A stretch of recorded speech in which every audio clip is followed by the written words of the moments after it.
So Waka Flocka is saying that Trump is a better president than Obama. And I feel him. Obama was our #1 pick. We got him the Senate and the House and all of that. And what did he do? He went full Dwayne Haskins. How else do you explain him signing the Blue Lives Matter bill in the middle of the Black Lives Matter movement of what happened to Trayvon? Say what you will, but at least the people who voted for Trump is getting a stupid wall that's probably going to fall in the next 2 months.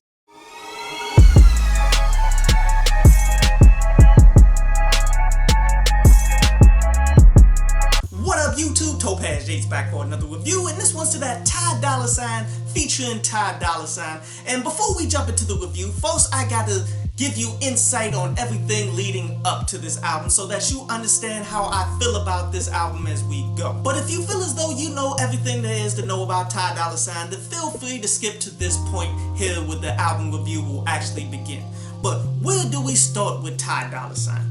Coming into this project, I had a lot of fear for it because I felt as though he was more going into the direction of what was expected of him instead of him continuing progressing to being the artist that he should honestly be. See, the industry wants Ty Dolla $ign to be one-dimensional. They want him to be the hybrid of hip-hop and R&B that's just that summertime hit maker. You dig? And let's not deny it, he is amazing at that caliber of songs. When people ask him to do that, he does it well. But the problem is, as an artist, he's way more well-rounded and he should not focus on that. He should honestly be focusing more on the things that he wants to do, no matter what direction it takes him, because he has the skill set to create classics. And I felt that way because when you look at his discography, man, you see the trajectory of his career as it's going. Like Free TC, which I feel as though is his best work even after listening to this project here,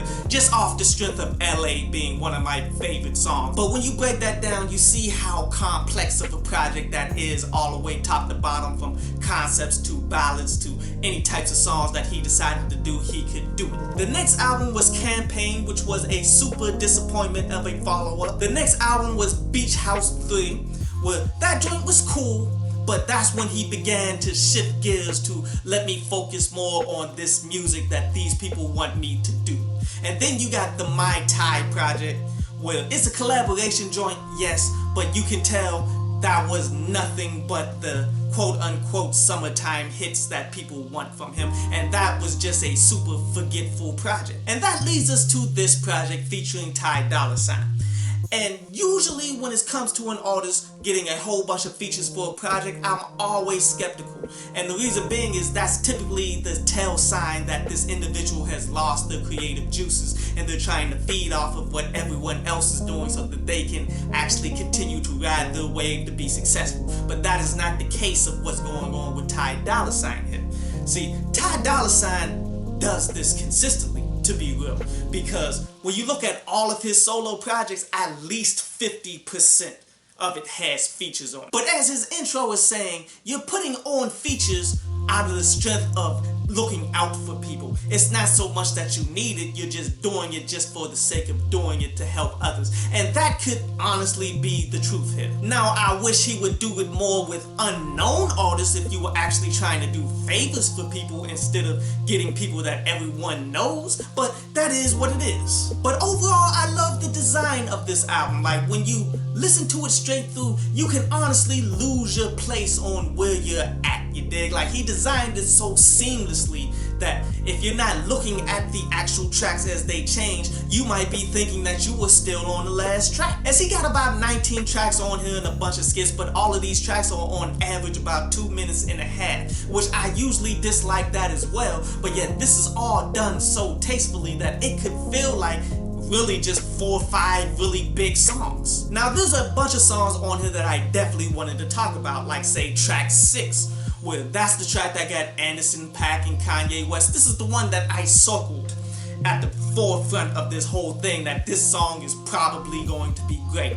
And it was cool. It was, honestly, when the guitar dropped and Anderson .Paak started singing and rapping and such, man, that's when the song became great. But the problem is, the beginning of it wasn't on that caliber. And I tell people this all the time. If you're going to switch up your music halfway through or anything like that, your beginnings have to be as good as the switch ups, or at least close. Because if they're not, then people really won't want to sit down and sit through the beginning of the track. And that's how I felt about this. But it still came out pretty tight. That Tyrone 2021 was cool, where this is him doing his own rendition of Erykah Badu's Tyrone joint, but yet he's spinning it from the point of view of Tyrone, who the guy needs to call, because he's Tyrone, he's Ty Dolla Sign and such.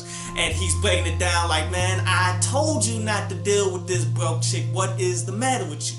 Like, I definitely enjoyed that one, just off the thought process of it. Another song that I feel as though we should talk about, even though it wasn't one of my favorites, was that Temptation song, where the basic concept of this one is his woman is acting up, so he's going out there in the streets and he's going to be around all of these temptations. And this is the thing that a lot of women need to understand about the game. Like, when an individual has money and success and he can go out here and get any woman that he so pleases like Ty Dolla Sign can, then you better be on your P's and Q's, your best behavior all the time, because he has the leverage. That's the way relationships work. If you got enough leverage in your relationship that that person cannot leave, that's how you keep the relationship going. No matter how beautiful you are, there's always someone else that's even more beautiful for this individual. No matter how good your sex is, someone else is probably better. No matter your attitude or how much money you make or any of that stuff. With this type of individual, if you're not keeping it 100 and doing what he needs you to do, then you can be replaced. Now that changes depending on the type of guy that you're with. Now, if the guy ain't about his business like that, then you may have the leverage and you can maneuver how you want to maneuver. But you have to understand how to deal with people who are super successful. Now, my absolute favorite song off this was that Your Tone, and I'm gonna touch a little bit more about that a little later. But that got Music Soul Child and it got Black 6 Black. Like, dude, this joint was fire. Like, that's one that you should definitely have on your playlist. And the last song that I really like that should be on your playlist too is Status, where this was a super simplistic one where he's just talking about the status of which he's at, where he got the success, the money, he got the women, he got everything that people deem that they want. So overall, a solid 3 songs, but yet I would say a bunch of the other songs were well worth the listens as well, especially for when you start jumping into the bars.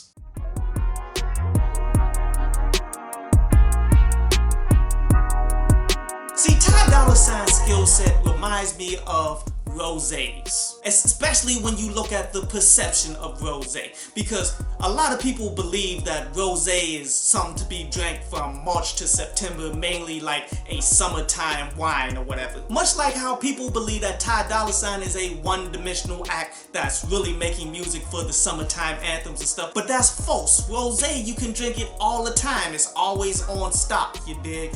And Ty Dolla Sign, you can listen to a lot of his ballads and music of that nature that he's done throughout his career. But even though people believe this to be about rosé, doesn't mean that rosé is any less quality. And there's a lot of different rosés that's out there, you dig? Like, a lot of people are doing the same exact style that Ty Dolla Sign is doing, and Ty Dolla Sign's voice isn't the most amazing of voices to stand out amongst the crowds, but yet you can't take away from the quality that he continuously puts out there. But always realize, like, you're not getting potent punchlines or anything like that in comparison to, say, rappers or anything. That's why he's a wine, not a liquor.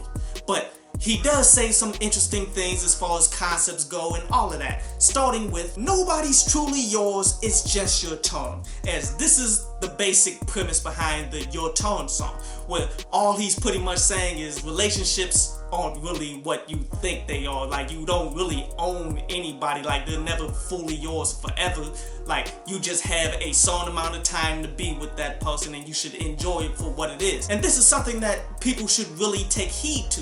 Why are you trying to own a person? Why are you trying to dictate and manage what everyone else has to do? Just enjoy your life and enjoy it with the people that you want to enjoy it with. I did like the concept for that everywhere as well. What all it is pretty much the singing variation of what Ludacris did for the Fantasy song, where he's saying, I can have sex with you everywhere, and he starts describing the places where he wants to have sex with her. Now, he definitely is just not very strong lyrically to be able to pull that one off, but it's interesting to try to see a singer try to do this. And the same thing somewhat goes with the Universe song, where he's saying, like, because of the love that I have with this woman, it feels as though the universe is coming through in my favor, like everything is going my way because of this love that I have right now. Which, interesting thought process. I definitely enjoyed it, but yet clearly lyrically he's not the most amazing individual.